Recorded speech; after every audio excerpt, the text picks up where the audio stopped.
अगर मैं आपसे कहूं कि आपके जेब में पड़ा हुआ एक छोटा सा कागज भी आपका पूरा सेमेस्टर बर्बाद कर सकता है, तो क्या आप विश्वास करेंगे?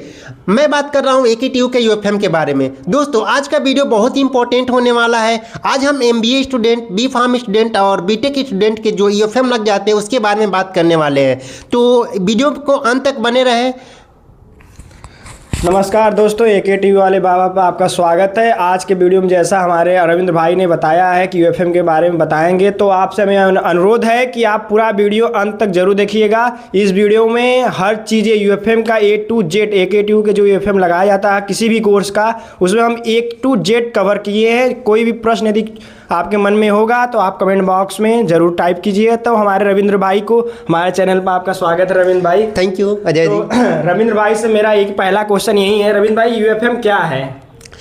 यूएफएम एक ऐसा वर्ड है जिसका मतलब होता है कि अनफेयर मीन्स, जिसमें ये आता है कि यदि कोई बच्चा एग्ज़ाम के टाइम पे कुछ अनफेयर चीज़ें, जैसे कि किसी भी अनफेयर चीज़ों को लेकर आता है तो उससे में यूएफएम लग जाता है उसका।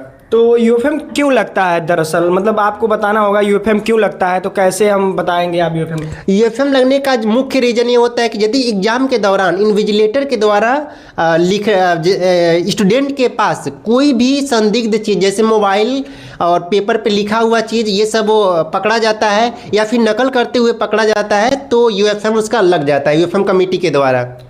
यूएफएम कितने टाइप्स का होता है? यूएफएम को कहा जाए तो यूएफएम को 3 भागों में डिवाइड किया जाता है। माइनर होता है, मॉडरेट होता है और मेजर होता है। माइनर में आता है कि यदि बच्चा कुछ गलती से, यदि अपने हाथ पे कुछ गलती से लिखा और अंदर आ गया, फिर गलती से उसकी जेब में कागज़ आ गए या फिर कुछ ऐसी चीज़ मोबाइल आ गए, तो वो माइनर में आता है।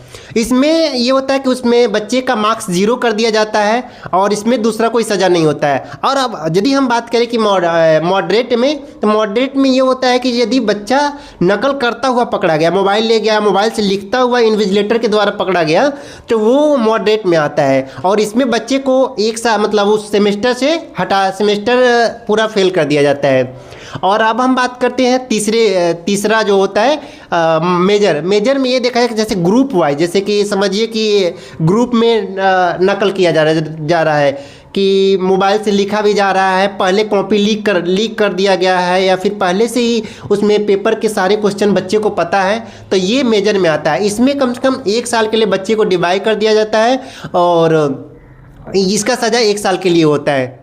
तो रविंद्र भाई, मेरा नेक्स्ट क्वेश्चन ये है कि यूएफएम लगने पर क्या करें? देखिए, यूएफएम यदि लग रहा है आपका, तो आपको पहले ही पता चल जाता है। यदि आप एग्ज़ाम हॉल में है तो वहीं पे इसके बारे में बात होने लगता है। तो जो भी इन्विजिलेटर है उससे पहले मतलब बहुत शांति से बात करें, उससे एक्सप्लेन करें कि सर गलती से हो गया है, अनजाने में हो गया है, ऐसे उससे बातें करें। और अगर रही बात है ये कि यदि आप इन्विजिलेटर के साथ कोई बदतमीजी करते हैं तो आपका यूएफएम का जो यदि आपका माइनर रहेगा तो मॉडरेट में चला जाएगा, मॉडरेट रहेगा तो मेजर में चला जाएगा। तो आपको ये करना है कि जितना ज़्यादा शालीनता से आप उसे हैंडल करेंगे उतना आपके लिए सही रहेगा। तो मेरा ठीक है, नेक्स्ट क्वेश्चन ये है, मान लीजिए किसी बच्चे का यूएफएम लग गया तो उसको कैसे हटाएं?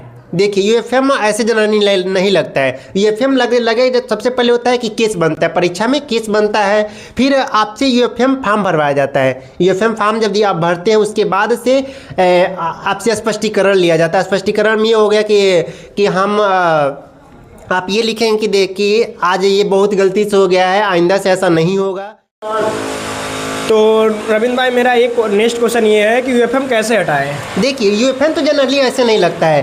पहले परीक्षा में केस बनता है, उसके बाद से यूएफएम फॉर्म आपसे भरवाया जाता है और उस फॉर्म में आपको स्पष्टीकरण देना होता है कि मैं आइंदा से ऐसी हरकत नहीं करूँगा, या फिर ये बोलें कि हमने जो नकल करते हुए पकड़े गए वो गलती से मैंने नकल कर रहा था, ऐसी बताया। जब आपकी स्पष्टीकरण यूएफएम कमेटी को जाएगा और यूएफएम कमेटी उसको एक्सेप्ट कर लेगा और आपको आगे चेतावनी दे देगा, उसके बाद से आपका यूएफएम पूरी तरह से नहीं हटेगा। आपकी जो सज़ा होगी उससे थोड़ा कम कर दिया जाएगा। यदि मेजर है तो उसे और कम करके उसमें आपको थोड़ा रिलैक्सेशन दिया जाएगा।